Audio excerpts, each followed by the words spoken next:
Varlamore Part 2 recently came into the game, and the two big content drops were Mastering Mixology and the Hueycoatl. In testing this content the first couple days, players were displeased, to put it lightly. The new herblore minigame rewards are too expensive, Jagex. I have a wife and two This jobs. wand isn't I can't even play as good enough as for the the Lance pre-pot. Why can't Mixology just have Where one is the base? run I got energy Hubert at 2 update, kill count. Jagex? Is that any good?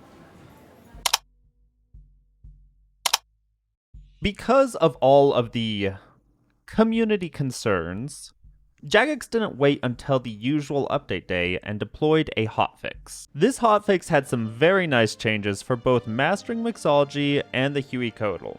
Were they enough though? On the Mastering Mixology side of things, you are now able to make as many of the orders as you want before turning them in. The digweed spawns much more frequently and doesn't disappear in half a second, and you have more time to get the speed up effect while homogenizing potions.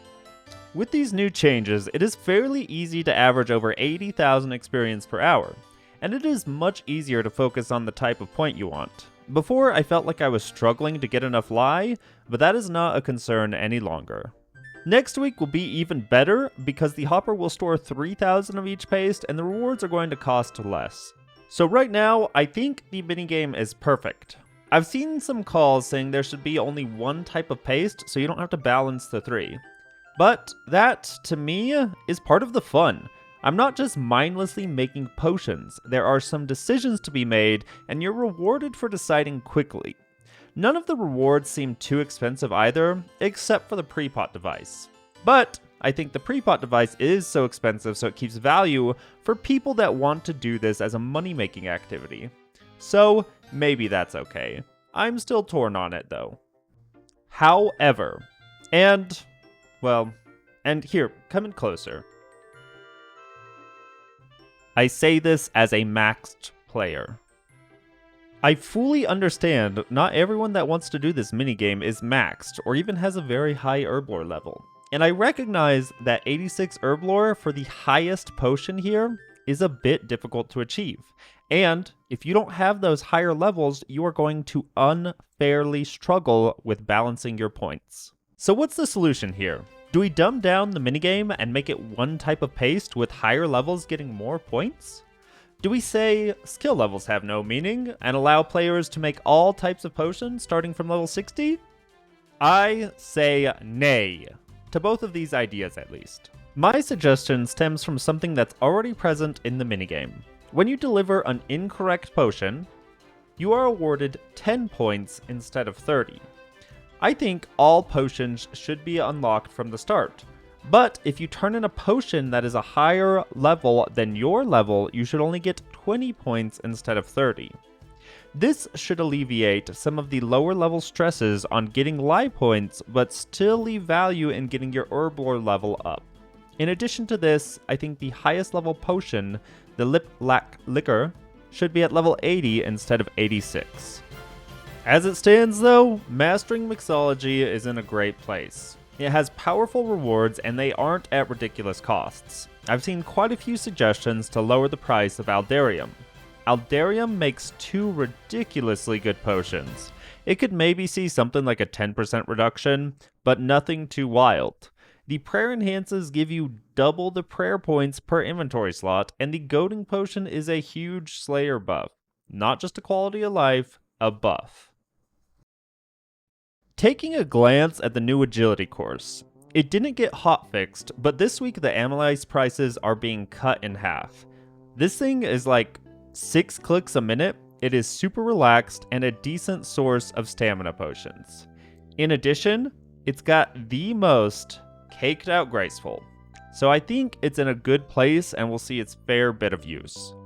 Real quick, if you're enjoying the video, I'd like to try and hit 10,000 subscribers by the end of the year, so a like and subscribe would help me out a ton. Thank you so much. Now we need to have a serious discussion about the Aztecian dragon in the room. I know a lot of people were expecting to be running up a giant mountain to fight Huey, and to be fair, early stages, this is what Jagex told us it would be like. It does feel very odd to have this giant mountain that you have to trek up, right next to Huey. Before Part 2 was released, when I peeked across the water at the unreleased area, I just assumed this is where we would fight the boss. And then we just kind of look over there, and we see this little mound that Huey lives on. Personally, I don't find content with a ton of running that exciting. I get bored running down the hallway in Guardian's room at Chambers to get to the content.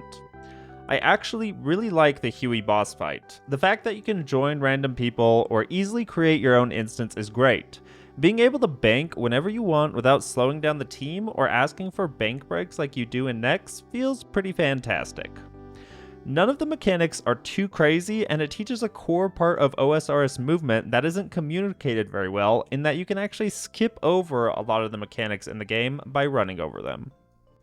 A lot of team content in this game is actually more rewarding to do solo, so to see mechanics that actually benefit you as a team, it's very refreshing to see. So, what was the problem with Huey's drop table? On release, I did about 50 to 60 kills, and I got a singular Huasca seed, and these were trios where most likely I was MVP just based off my gear and the other people's gear. I also got a single muddy page. The drops were too rare, and the quantities were too low. So Jagex made some very good changes of moving the soiled pages to the normal table so they are much more sustainable.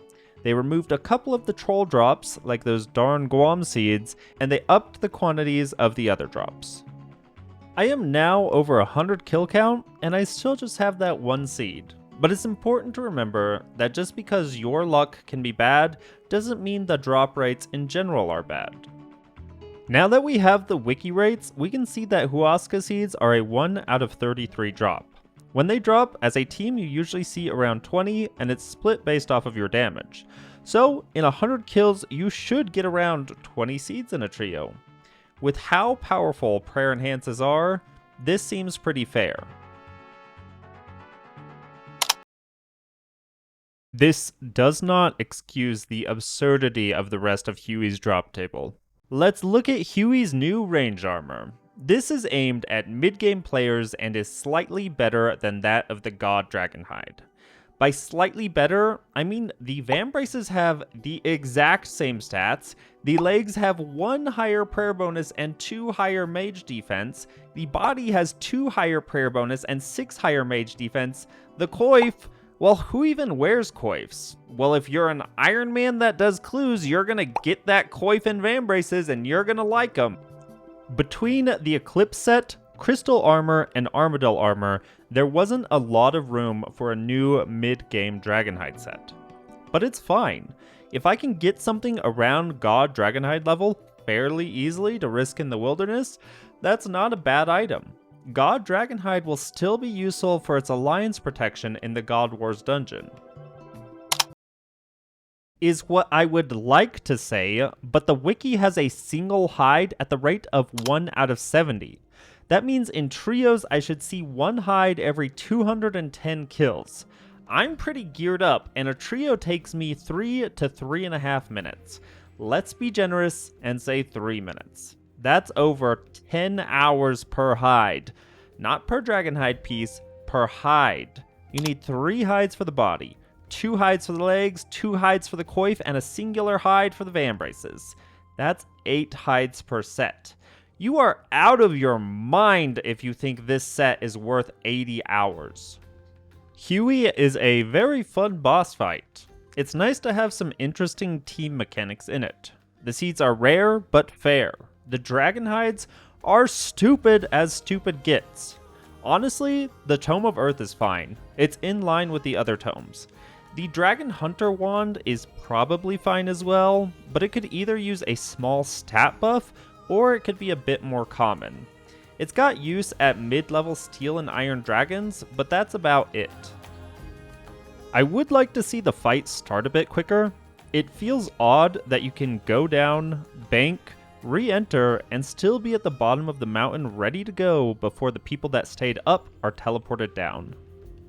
All in all, I think they nailed the agility and mixology buffs. Mixology could probably use one or two small things to help lower level players balance their points. For Huey, I think if they just make the Dragonhide like 5 times more common, she'll be in a good spot. Her normal drops, besides her uniques, are pretty good. Seeing a Dragonhide in your name every 20 kills in a trio would be a good spot, I think. That would make it around 8 to 10 hours to create a full set, rather than 80 to 100. Let me know what you think. Are you happy with the changes? If you were in charge, what buffs would you throw on these pieces of content? If you enjoyed the video, a like and subscribe are greatly appreciated. Have a fantastic day.